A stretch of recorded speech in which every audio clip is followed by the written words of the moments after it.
Hello everybody, and today we are going to unbox this solar panel. I bought it in Action. It's from Reload or something. So it's a 28 watt solar panel, and it is portable, but it has some weight to it. I just want to note that it has some weight. So we are going to unbox this now. So there is some plastic, I think, maybe here. Always be careful if you cut with your knife, keep it away from your heart, that you do not cut into your heart or something. Voila, so this is inside the box. So the box is empty, I put it here. So what we see here is, I think, a cable or something. Oh, this is to hold the solar in place, yes. And this is the cable. So this is a USB-C to USB-C cable, and then two clips to hold it together. And then here you have the solar system. There is some manual still in, I'm not going to read it. So these are the solar panels. It's quite big, I kind of like it.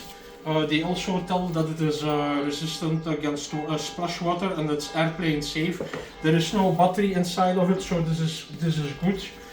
I feel something here.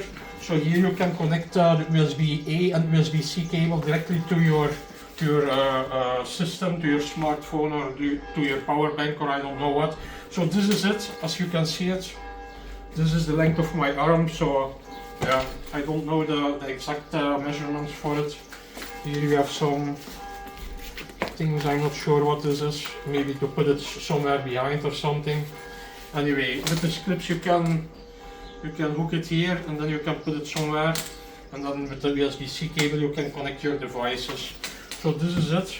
It is very foldable, but it is like some weight to it. Not much, less than a kilo, but you feel that it is, I think, up to a kilo, the feeling. So this is it. Don't forget to subscribe to my channel, because we are giving away nice prizes to subscribers of our channel. You only have to subscribe, and when you win something you will get notified. And if you like this video, please like it, because if you like this, we can create more of this content. I just want to tell you that the manual is in multiple languages, and I also see here a QR code or something. So maybe it's possible to scan that QR code to see the online manual. On these days they don't use paper manuals anymore, they use QR codes, but I see that here is still some paper version, but it's not too big, but there are different languages. I see you, and bye bye, and don't forget to check out my other videos as well. Bye.